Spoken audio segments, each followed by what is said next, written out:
À la une de ce 13h, plus d'impôt général sur le revenu en Côte d'Ivoire, c'est pour bientôt et c'est l'une des mesures annoncées par le gouvernement pour améliorer les conditions de vie des populations ivoiriennes. Le Conseil régional de sécurité pour la police de proximité a été installé dans la ville de Mans. Une nouvelle approche de sécurité qui met l'accent sur la collaboration entre les forces de l'ordre et toutes les couches de la population. Et puis en Guinée, Mamadi Youla a été nommé Premier ministre. L'économiste de 54 ans issu du secteur privé remplace Mohamed Saïd Fofana en poste depuis 2010. Dimanche 27 décembre, bienvenue dans le point de l'actualité sur RTI 1. Bonjour à tous et merci de nous suivre. Le premier congrès africain des transports et de la logistique s'est tenu à Rabat au Maroc. C'était du 25 au 27 novembre dernier. 26 pays africains ont été invités. La Côte d'Ivoire y a été représentée par une délégation officielle forte d'une vingtaine de membres. Quel est le bilan de cette rencontre panafricaine dédiée au monde du transport? Que peut en tirer la Côte d'Ivoire? Madame Magnatie Bamba, directrice de la société Africa Transtour et commissaire générale du salon, est avec nous pour répondre à ces questions. Bonjour Madame Bamba. Bonjour. On vous retrouve tout de suite après le point de l'actualité. L'impôt général sur le revenu, IGR, bientôt supprimé en Côte d'Ivoire. À cela s'ajoute le renforcement du système de remboursement des crédits de TVA. Ce sont entre autres mesures prises par le gouvernement pour améliorer les conditions de vie des Ivoiriens. Jean-Jacques Kwame. Pascal Abinakwakou, invité du Forum des directeurs de publication de Côte d'Ivoire. Thème abordé, quelle fiscalité pour la Côte d'Ivoire émergente à l'horizon 2020. Le directeur général des impôts a saisi cette tribune pour partager avec les journalistes le dispositif fiscal et les mesures prises par le gouvernement pour l'amélioration du climat d'affaires en Côte d'Ivoire.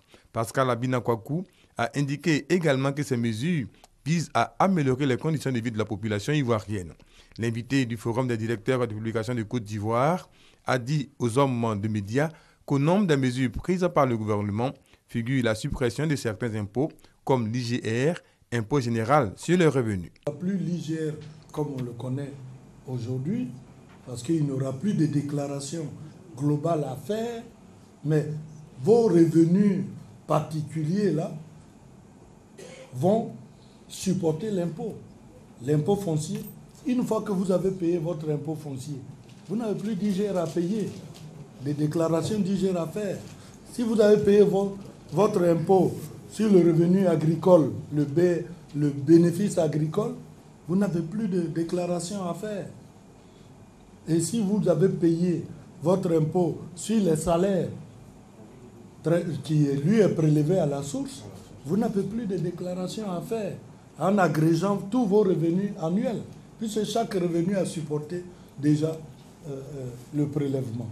C'est dans ce sens qu'il faut comprendre la suppression de l'IGR.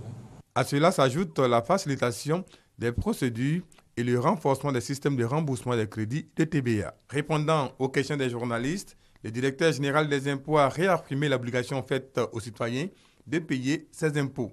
Le conférencier a terminé en annonçant une recette à fin novembre 2015 de 1508 milliards 365 millions de francs CFA sur une prévision de 1672 milliards de francs CFA pour l'année 2015 à la Direction générale des impôts.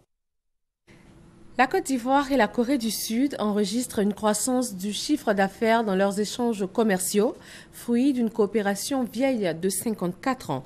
Elle a fait l'objet d'un dîner d'au revoir en l'honneur du diplomate coréen en fin de mission dans le pays. Mamadou Kwasi.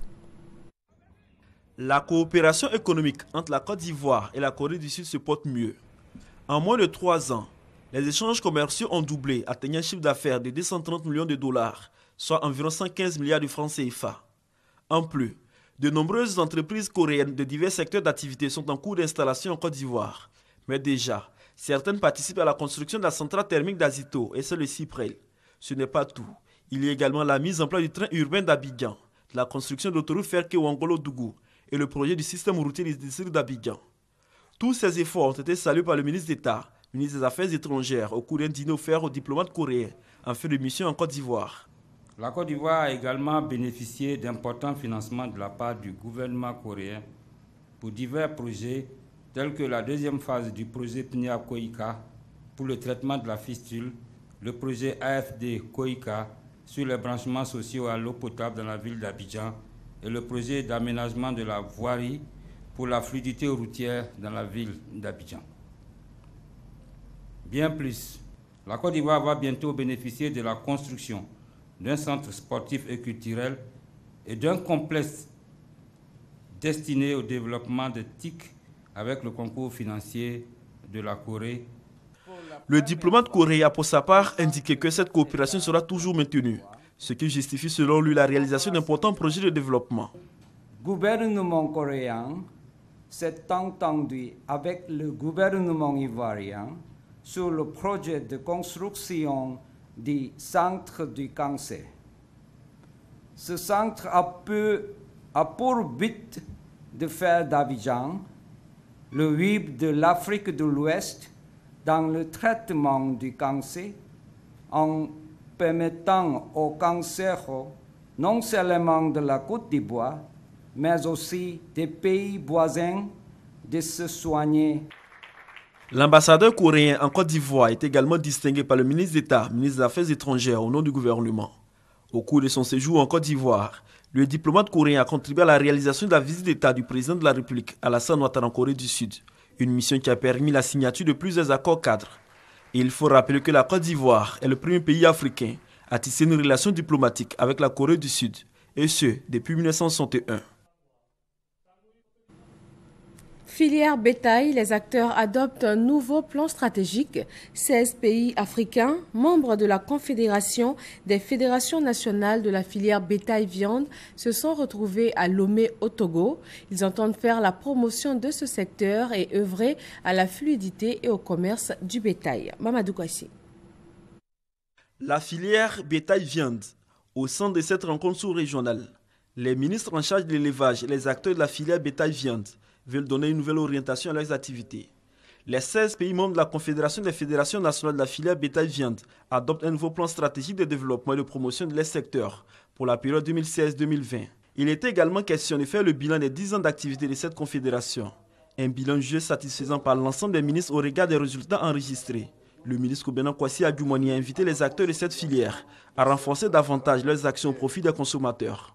Le ministre des Ressources animales et halieutiques a rappelé les actions du gouvernement ivoirien dans la lutte contre les tracasseries routières. Nous avons pu lever certains obstacles qui entravaient le commerce de bétail. Nous avions signé des arrêtés interministériels pour interdire le convoyage des animaux, puisqu'il y avait des dépenses supplémentaires qu'il fallait donner et ça faisait que le prix du bétail augmentait. Donc aujourd'hui, en Côte d'Ivoire, par exemple, lorsque vous venez avec votre bétail, la route est libre. C'est déjà un grand pas. Le ministre burkinabé en charge de l'élevage a souhaité des actions concertées pour un meilleur approvisionnement des marchés de la sous-région. Les partenaires techniques et financiers ont salué les résultats enregistrés par la Confédération des fédérations nationales de la filière bétail-viande, COFENAVI. Ils ont promis la poursuite de leur collaboration pour un meilleur encadrement des éleveurs et commerçants.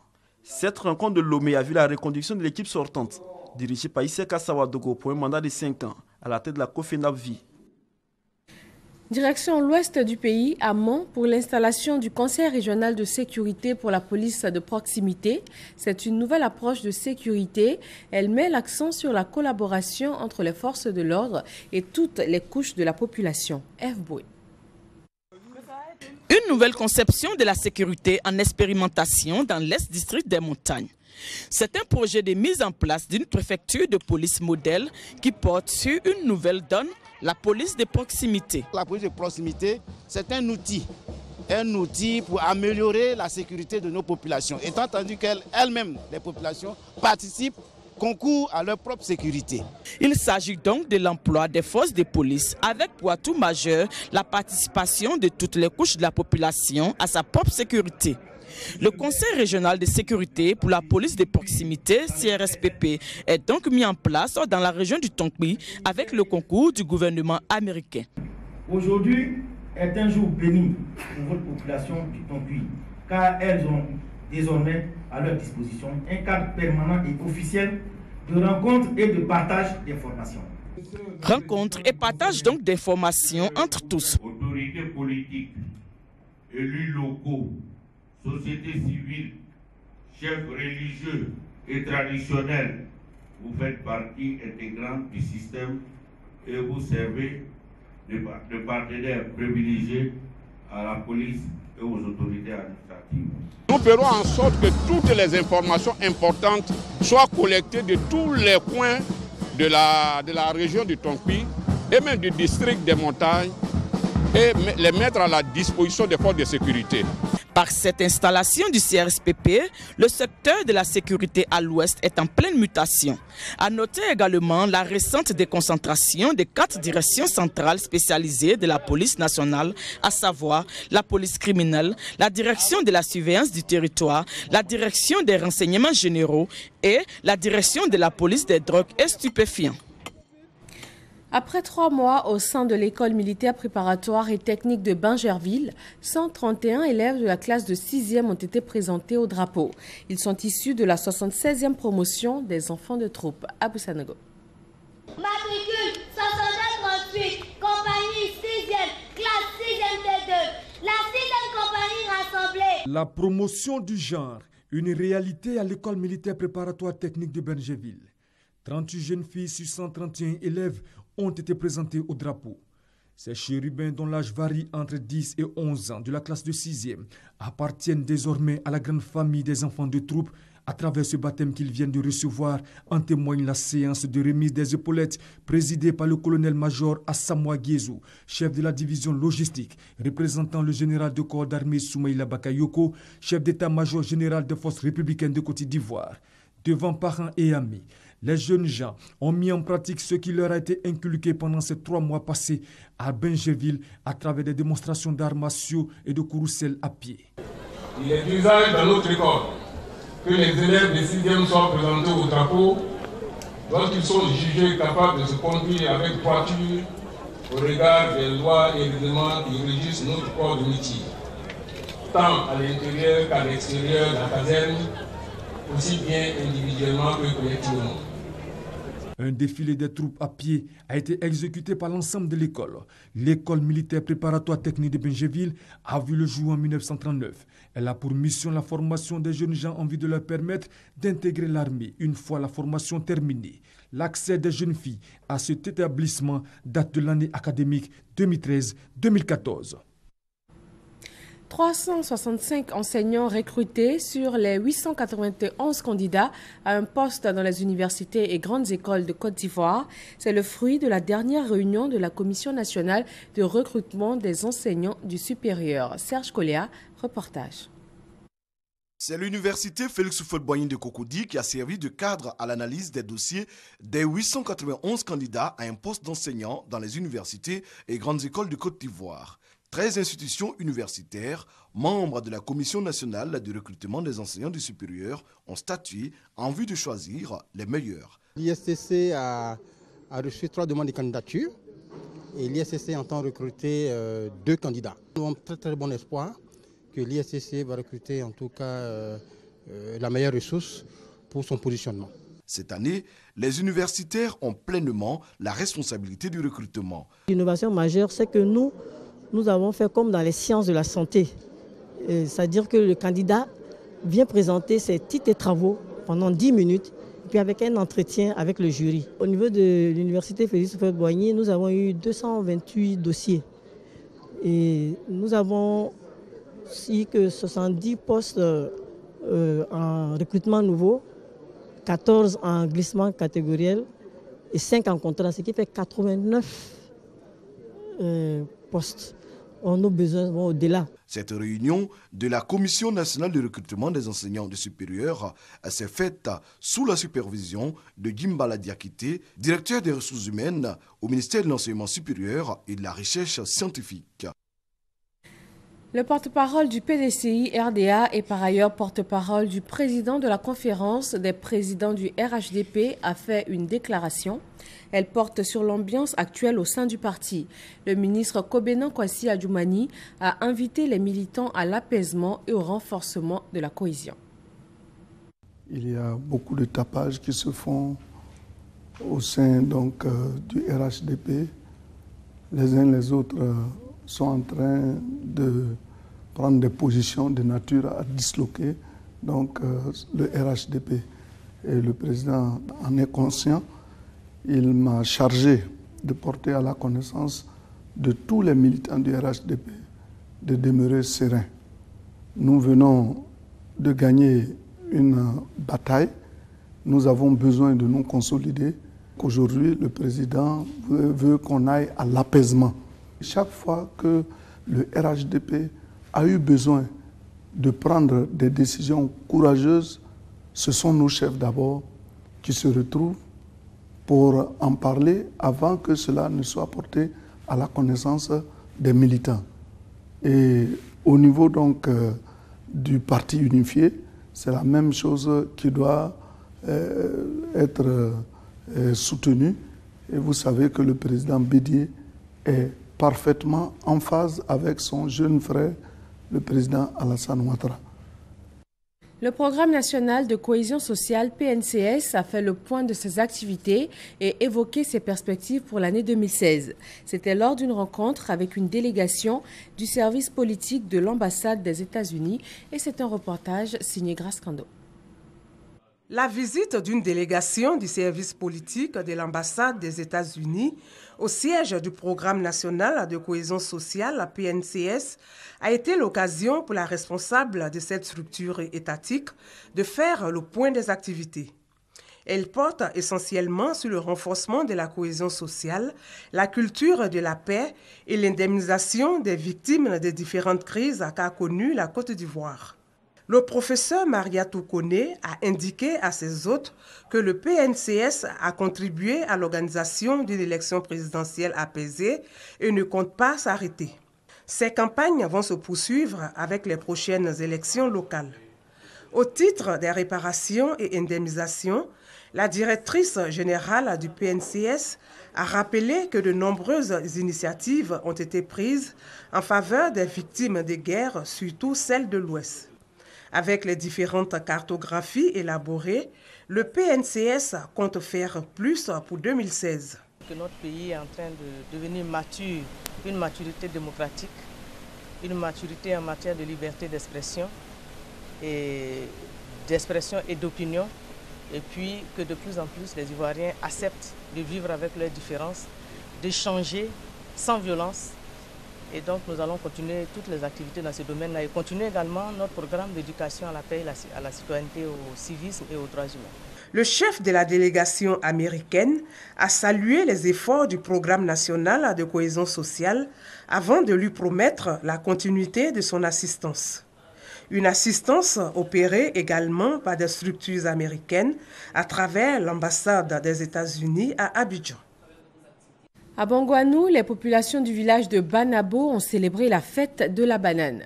La 4e édition de cet événement culturel a permis de présenter plusieurs produits dérivés de la banane plantain, notamment le couscous et le tchèp de banane. Doigt de l'Asia. La liqueur, du tchèp et du couscous, des produits alimentaires fabriqués à base de granulés de banane. Des inventions technologiques faites par un chercheur ivoirien et exposées à la 4e édition de la fête de la banane dans le village de Banabo. Il y a deux genres de farine. Une farine fine avec laquelle on peut faire des gâteaux et il y a une farine qui est un peu rugueuse. Avec celle-là, on peut faire de la bouillie. Et cette bouillie ajoutée au lait, c'est très impeccable. Avec nos produits, tout est possible. La fête de la banane, dénommée Banana Fête, est initiée pour promouvoir la banane et ses produits dérivés. Pour les organisateurs, cette fête culturelle devra permettre de vulgariser l'industrialisation de la banane. En pays morofoué, une petite partie, c'est-à-dire 20%, fait l'igname. Il était quand même important que ces 80% qui vivent à partir de la banane célèbrent la banane. Et nous faisons cette fête-là pour faire en sorte que la culture de la banane ne serve plus seulement à être mangée, mais serve à développer toute une industrie. La purification du village et l'invocation des mânes, des rituels qui annoncent la célébration de la fête de la banane, meublés de prestations de danse et des expositions des mets faits à base de la banane plantain. Un fonds d'appui pour permettre aux femmes de se prendre en charge a vu le jour à Séguéla, dans le Ouorodougou. Le maire de la commune leur a remis des chèques d'une valeur de près de 3 millions de nos francs. Hermaniamia. Un fonds d'appui pour soutenir les femmes de la commune de Séguéla. C'est une initiative du maire en collaboration avec l'ONG Guiguia. À travers ce geste, le maire entend appuyer les femmes de sa cité à entreprendre des activités génératrices de revenus. Remettant les premiers chèques d'un montant global de 2 700 000 francs CFA, Lassina Diomandé et la présidente de l'ONG Guiguia ont exhorté les bénéficiaires à en faire bon usage. Il n'est pas remboursable, il est remboursable entre eux-mêmes parce que je dis que c'est un système de tontine. Ils vont prêter ça à leurs membres qui travaillent et qui remboursent au bout d'un certain temps. On ne voudrait pas que ça finisse. Notre souhait, c'est d'éterniser ce geste. Nous allons chercher d'autres partenaires qui vont encore venir faire bénéficier les femmes. Les bénéficiaires se sont engagés à faire fructifier la somme reçue afin de permettre à d'autres femmes d'en bénéficier. On va rembourser pour faire plaisir à le maire, pour que prochainement encore, on gagne un peu plus beaucoup que ça. De 100 000 francs là, ce n'est pas petit. La personne qui ne connaît pas la valeur de l'argent, qui dit que 100 000 francs est petit. 100 000 francs là, on peut faire jusqu'à ça va devenir 1 million. Cette action du maire de Séguéla s'inscrit dans sa politique d'assurer l'autonomie de ses administrés à travers le financement des activités génératrices de revenus pour leur permettre de faire face à la pauvreté. 10e édition du pèlerinage des chrétiens catholiques au sanctuaire marial d'Abidjan. Il se déroule tous les ans après la fête de Noël. Patrick Assamoah et Grace Kando. C'est une tradition qui remonte à 2005. Au lendemain de la fête de Noël, les chrétiens catholiques se retrouvent au pied de la Vierge Marie au sanctuaire marial pour confier l'année à venir à Dieu. Cette année, ce sont environ 8000 fidèles qui ont pris part à ce pèlerinage. Je suis venue à la prière pour remercier la Vierge Marie pour l'année 2015 qui s'est écoulée et lui pour confier l'année 2016. À mon pays, je souhaite également la paix et la cohésion sociale pour tous les frères et sœurs habitants de ce pays, la Côte d'Ivoire, que ce soit nos frères de l'étranger qui vivent ici avec nous. Que cette paix soit dans leurs différentes familles. Le choix du thème « Que veux-tu que je fasse pour toi ?» c'est un extrait de la Bible. Nous l'avons choisi par rapport à ce que vivent les auditeurs, le peuple de Dieu. Donc on s'est dit, mais pourquoi ne pas leur donner l'occasion de venir au sanctuaire et de poser eux-mêmes la question au Seigneur. Enseignement et louange, puis place à la messe. Occasion pour le célébrant principal, Monseigneur Raymond Awa, évêque du diocèse de Grand-Bassam, d'inviter les fidèles chrétiens à s'inspirer de la vie de Saint-Étienne, premier martyr de l'Église catholique et dont c'est le jour anniversaire. Bon débarras du croyant et de sa foi perverse en Jésus-Christ. Adieu Étienne, adieu à la foi d'Étienne. Que veux-tu que je fasse pour toi? C'est le thème de cette rencontre annuelle. Une invite à la foi comme l'aveugle Batimée, à qui Jésus avait posé la question et qui par la suite a recouvré la vue selon la Bible. Ambiance festive à Guessabo dans l'ouest ivoirien. Le presbytère a célébré son saint patron et les 20 ans de sacerdoce de son premier prêtre. La première pierre du presbytère a également été posée. Thérèse Yoboué.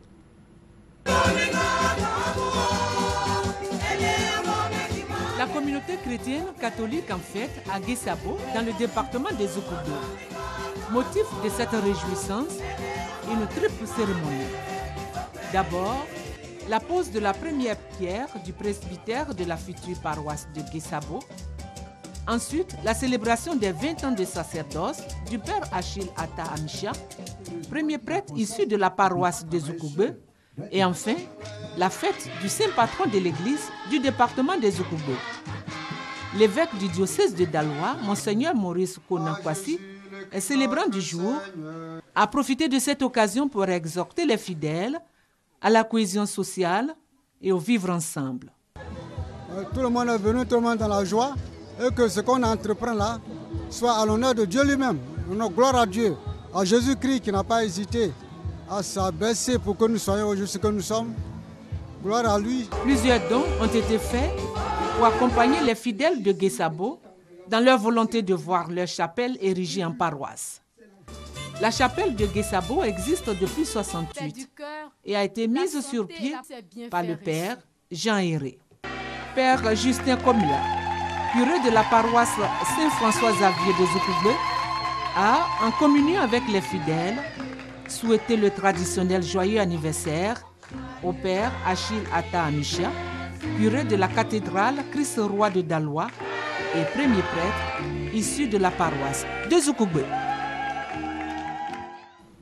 Le Premier ministre béninois Lionel Zinsou est sorti indemne d'un accident d'hélicoptère. Après un atterrissage forcé, l'appareil s'est écrasé dans un stade municipal. Le Premier ministre se rendait à une fête annuelle dans le nord du Bénin. En Guinée, le président Alpha Condé, investi le 21 décembre pour un second mandat, forme son gouvernement. Mamadi Youla a été nommé Premier ministre. L'économiste de 54 ans, issu du secteur privé, remplace Fofana Saïd Mohamed en poste depuis 2010, qui a remis mercredi au président Condé la démission de son gouvernement.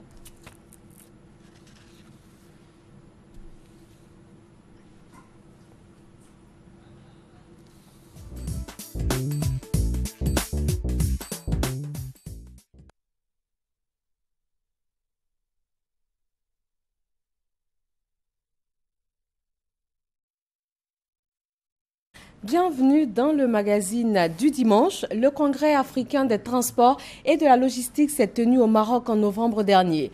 Qu'en est-il ressorti? Quels enjeux pour les pays d'Afrique, notamment la Côte d'Ivoire? Nous en parlons dans le magazine de ce dimanche avec Magnatie Bamba, commissaire général du Salon. Bonjour Madame Bamba. Bonjour. Alors, les travaux du premier congrès africain des transports et de la logistique se sont tenus à Rabat, au Maroc. L'objectif du premier congrès est de développer des écosystèmes logistiques régionaux et favoriser l'innovation pour une croissance inclusive. Le reportage de Astou Touré et Sita Soro, et on se retrouve ensuite. Du 25 au 27 novembre 2015 dernier, s'est tenu à Rabat, au Maroc, le premier congrès africain des transports et de la logistique. Moment fort de ce congrès, le deuxième symposium africain de l'Union africaine des transports et logistiques, des panels professionnels, la réunion du groupe d'impulsion économique et des signatures de conventions. En marge de cette rencontre, la 4e édition du Salon africain des transports et des infrastructures économiques délocalisées à Rabat dans le cadre de la coopération Sud-Sud. Une centaine d'exposants venus de toute l'Afrique ont exposé leur savoir-faire en matière de logistique, de transport, d'ingénierie et de finances. Sur les 26 pays invités, la Côte d'Ivoire a été le seul à organiser un panel dédié à la présentation de sa stratégie dans le secteur du transport. Une cinquantaine d'Ivoiriens venus de la présidence, de la primature, des entreprises phares publiques et privées a présenté l'expertise et l'ensemble des projets majeurs de la Côte d'Ivoire. Quant à la 5e édition du Salon africain des transports et de la logistique, rendez-vous est pris en 2016 à Abidjan. Rendez-vous en 2016 à Abidjan, mais avant cela, nous allons faire un bilan de cette édition 2015 qui vient de se tenir au Maroc. Alors, Madame Bamba, pourquoi un congrès africain sur la thématique des transports et de la logistique? Quel est l'intérêt d'une telle rencontre?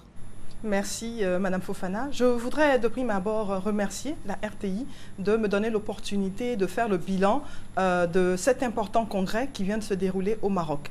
Alors, pourquoi un congrès de ce genre au Maroc? Le Congrès africain des transports et de la logistique est né d'un partenariat entre les acteurs ivoiriens, notamment la société Africa Transtour que je dirige, et les autorités marocaines, avec en tête de liste le ministère de l'Équipement, des transports et de la logistique du Maroc, mais aussi l'Union africaine des transports et de la logistique et la Fédération des transporteurs.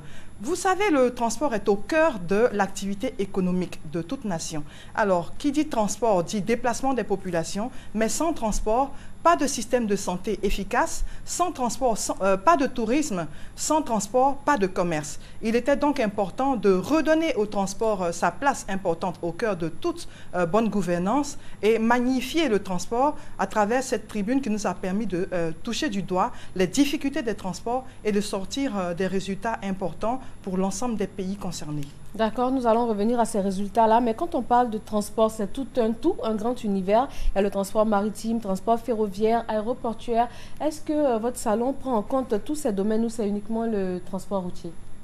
Exactement, le Salon africain des transports et des infrastructures économiques embrasse l'ensemble de ces domaines. Alors il s'agit du transport routier, du transport ferroviaire, du transport maritime, du transport aérien, mais aussi des secteurs connexes tels que le secteur de l'énergie, du pétrole, les BTP, l'ingénierie et tout un ensemble de secteurs qui sont connexes au secteur des transports et sans lesquels le secteur des transports ne saurait se développer.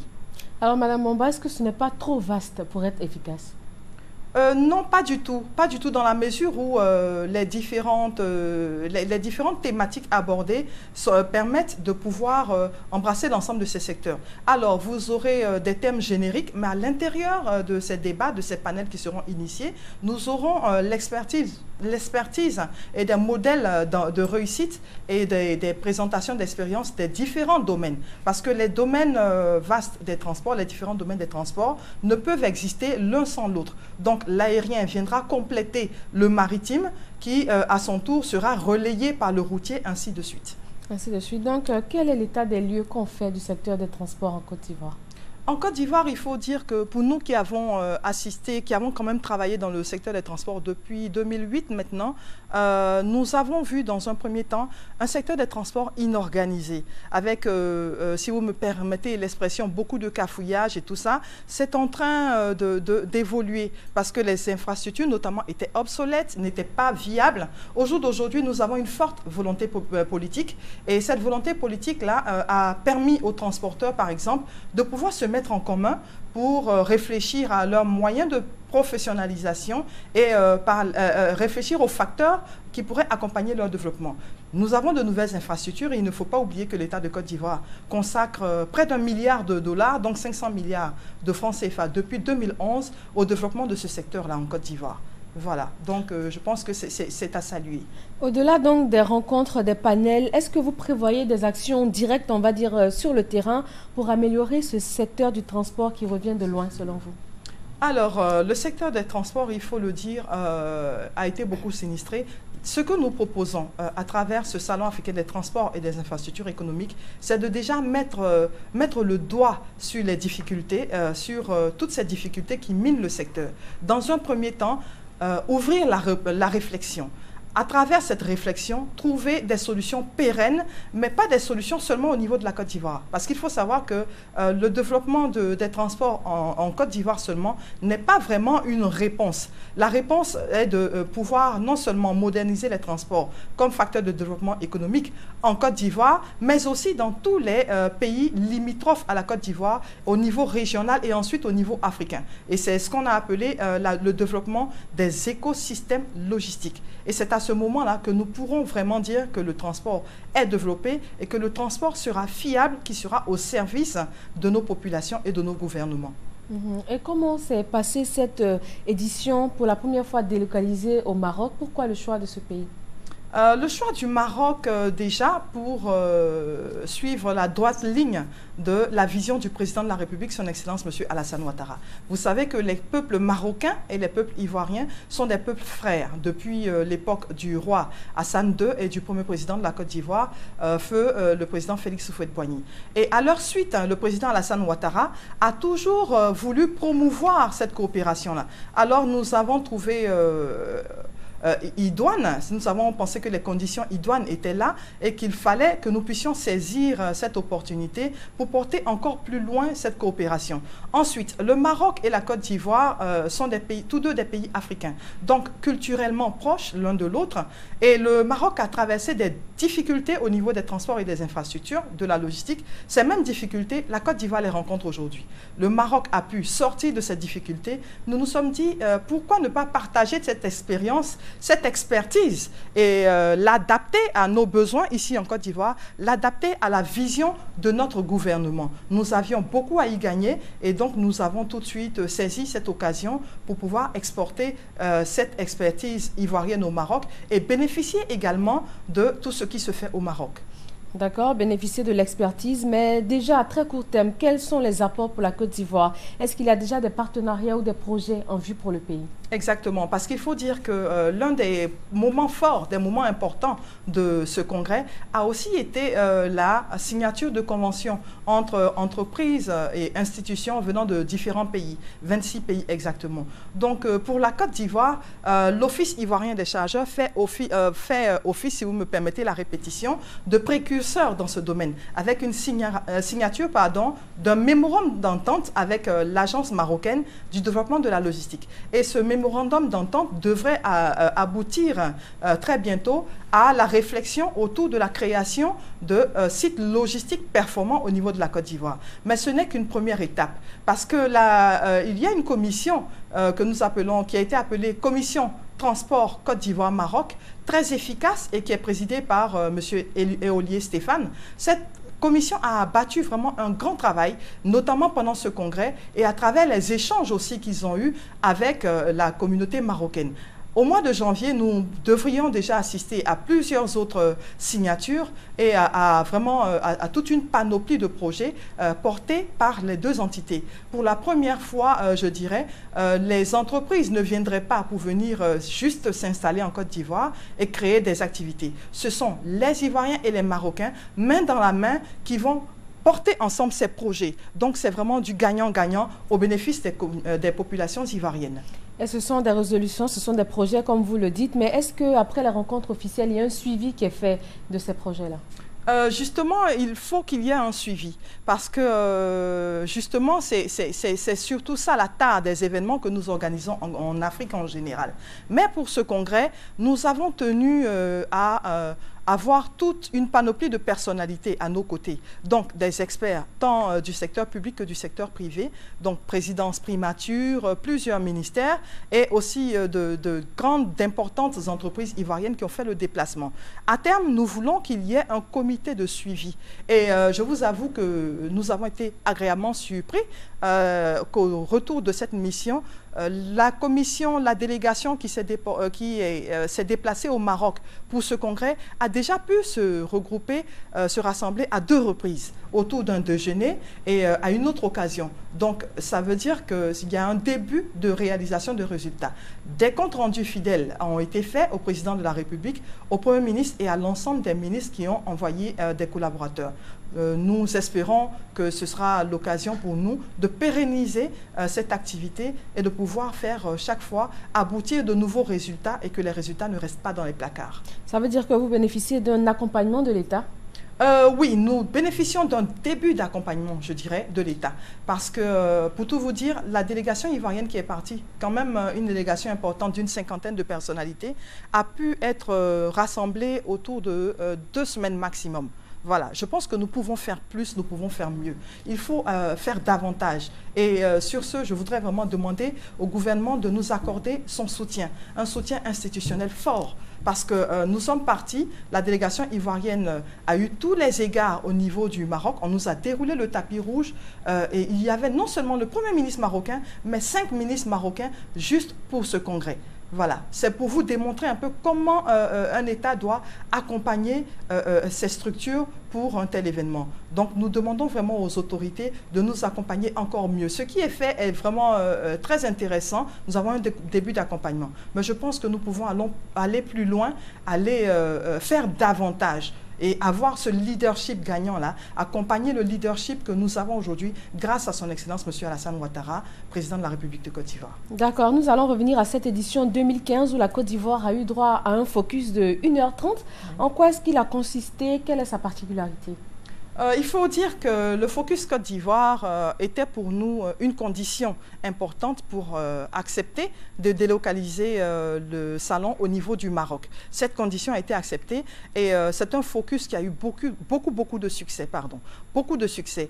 Alors, qu'est-ce que le Focus Côte d'Ivoire? C'est un panel dédié que nous avons organisé avec l'ensemble des participants, donc les représentants de la présidence de la République, de la primature, des ministères du plan et du développement, de l'intégration africaine, des transports et du pétrole et de l'énergie. Ensuite, nous avons eu tous les responsables de grands directeurs venant de plusieurs institutions. Donc la Chambre de commerce et d'industrie de Côte d'Ivoire et de nos sociétés nationales, nos champions nationaux, tels que les ports, l'aviation civile, tels que notre agence de gestion des routes et de toutes les sociétés pétrolières de Côte d'Ivoire. Des acteurs purement privés qui ont fait le déplacement et qui ont vendu l'expertise ivoirienne. Et pendant ce Focus Côte d'Ivoire-là, c'est vraiment la stratégie gouvernementale de la Côte d'Ivoire en matière de transport, d'infrastructures et de logistique qui a été présentée. Et de façon spécifique, l'ensemble des projets majeurs en Côte d'Ivoire ont été présentés. Ça, c'était vraiment un focus qui nous tenait à cœur et ce focus a eu vraiment beaucoup de succès. Il s'est déroulé autour du film La Côte d'Ivoire qui gagne, qui a été visionné en début de focus et je peux vous dire que c'était très émouvant et très satisfaisant pour nous. Est-ce qu'il y a beaucoup qui ont découvert une Côte d'Ivoire à laquelle ils ne s'attendaient pas? Exactement, exactement. Et je vais vous faire une confidence. Le responsable du patronat sénégalais nous a approchés à la fin de la séance et nous a posé la question de savoir comment est-ce que la Côte d'Ivoire avait fait pour être à l'honneur sur 26 pays. Nous lui avons répondu que nous sommes quand même la Côte d'Ivoire d'Alassane Ouattara. Cette Côte d'Ivoire réunifiée, cette Côte d'Ivoire forte, cette Côte d'Ivoire ambitieuse, une Côte d'Ivoire au travail, une Côte d'Ivoire aujourd'hui qui a un leadership et qui entend prendre toute sa place de locomotive de l'Afrique de l'Ouest. Et que, étant cette Côte d'Ivoire-là, il ne pouvait en être autrement. Nous pouvons dire que la Côte d'Ivoire a encore beaucoup de choses à faire. Et c'est pour ça que nous nous satisfaisons d'accueillir à Abidjan la 5e édition du Salon africain des transports et des infrastructures économiques. Alors nous allons parler des innovations pour cette 5e édition, mais avant, revenons sur la toute première. Quand on sait que c'est souvent difficile de démarrer, comment est-ce que cela s'est passé? D'où vous est venue l'idée de créer un tel événement? Comme toute première édition, ça a été très difficile. Je vous avoue que ça a été très difficile. Nous avons eu des moments de découragement parce que nous nous disions que pour une tribune que nous pensions être aussi importante, il fallait que nous nous attendions à ce que tout le monde se rende compte tout de suite de l'opportunité. Mais ce n'était pas évident. Ce n'était pas évident, mais heureusement, nous avons pu compter assez tôt sur la commission de l'Union économique et monétaire de l'Afrique de l'Ouest, l'UEMOA, qui nous a accompagnés, qui nous accompagne depuis 2010 à travers une modeste subvention. Ça n'a pas été facile, mais nous avons pu compter sur certaines personnalités aussi, il faut le dire. Et notamment, je voudrais saluer très sincèrement tous les ministres des Transports qui se sont succédés depuis 2009, qui nous ont accompagnés. De façon spécifique, je voudrais saluer l'engagement d'un grand homme, Monsieur Brahima Tiéné Ouattara, le ministre des Affaires présidentielles, qui nous a toujours accompagnés de ses sages conseils et de ses encouragements. Monsieur Ali Koulibaly aussi, en sa qualité de ministre de l'intégration africaine et des Ivoiriens de l'extérieur, nous a beaucoup accompagnés. D'accord, alors Madame Amba, au bout de 4 éditions, quelle est votre plus grande satisfaction aujourd'hui? Ma satisfaction, c'est de savoir qu'aujourd'hui, tout le monde a compris notre combat. Notre combat, notre ambition de faire des transports un secteur fort, un secteur qui doit être au cœur du développement économique d'un pays. Cette satisfaction est d'autant plus importante que nous voyons l'internationalisation de ce salon à travers sa délocalisation cette année au Maroc. C'est vraiment une satisfaction et nous avons vu que nous avons pu bénéficier du haut patronage de Sa Majesté le roi Mohamed VI et le Premier ministre marocain ainsi que 5 ministres ont effectué le déplacement pour ouvrir le salon. C'est vraiment une satisfaction. Pour l'édition 2016, nous revenons à Abidjan. Quelles sont les innovations que vous prévoyez? Les innovations, non seulement, cette fois-ci, nous avons fait un focus Côte d'Ivoire au Maroc. Le Royaume du Maroc nous a demandé de pouvoir faire un focus Maroc en Côte d'Ivoire. Nous disons qu'il n'y a vraiment pas de problème à ça. Mais à côté de ça, il faudrait que nous puissions aller plus loin.